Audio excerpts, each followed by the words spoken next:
C'est une entreprise qui fait germer l'espoir dans la pisciculture congolaise. Chaque année, Produits d'élevage et agricole du Congo, PEAC, fait jaillir de ses bassins pas moins de 2 millions d'alevins à partir de son écloserie de silure installée sur 400 mètres carrés et celle de tilapia sur 800 mètres carrés.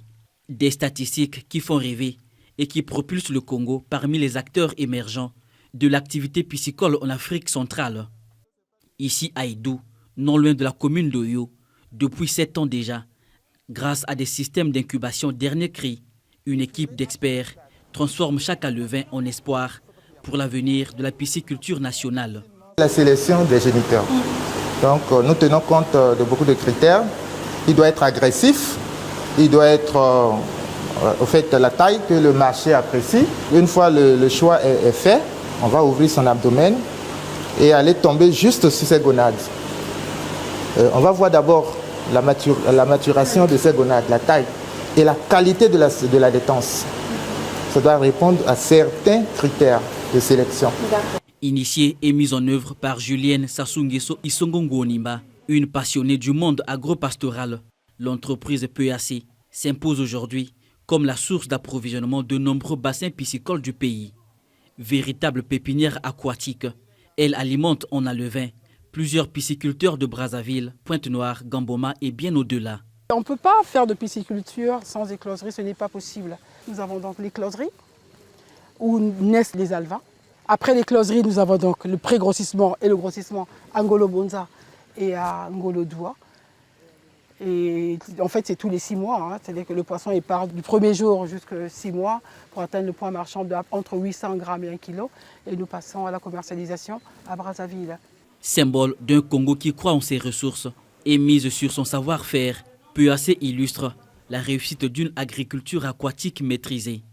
Chaque année, l'entreprise produit 255 tonnes de silure et 133 tonnes de tilapia dans ses 50 grands étangs situés à Ngolo-Doua et Ngolo-Bonza dans la commune d'Oyo. Du poisson de qualité vendu aux commerçants grossistes, à certains établissements de restauration et à bien d'autres partenaires économiques.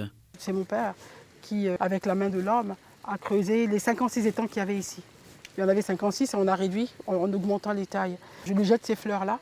Les poissons sont pris ici en fonction des commandes que nous avons, bien sûr. Nous vendons en gros. Nous avons un service marketing et commercial avec des jeunes assez dynamiques et un portefeuille client de marailleuses. Ce sont les marailleuses qui constituent 90% de notre portefeuille client. Ce sont elles, auprès d'elles, que nous vendons les poissons qui sont prélevés ici. On a une zone tampon en Nkuo. Nous avons 10 bacs hors sol en Nkuo, à la zone de Nkuo. Et c'est de là que partent toutes les commandes destinées à Brazzaville. Motivée par la volonté d'accompagner le gouvernement dans la quête de l'autonomie alimentaire du pays, Julienne Sassou-Nguesso Isongongo-Onimba emploie déjà de nombreux jeunes dans la pisciculture, la porciculture, la viculture et bien d'autres filières développées en Nkuo dans le département du Djoué-les-Fini. Elle les encourage ainsi que d'autres à investir et s'investir dans ce secteur prometteur qu'est l'agro-pastoral. Au départ, ce n'est plus une histoire de moyens. Je pense que les moyens viennent après. On a besoin de moyens, on ne peut pas entreprendre sans moyens. Mais je pense qu'il y a aussi les vocations, la passion, la persévérance. À quelques jours de la 6e édition du Forum Horizon Initiative et Créativité, prévu à Ouando du 28 au 30 octobre, la visite des activités piscicoles de PEAC par Aline France et Tokabeka, présidente exécutive du FIC, est un appel lancé à la jeunesse congolaise, particulièrement celle de la cuvette, à valoriser les richesses agro-pastorales de leur département.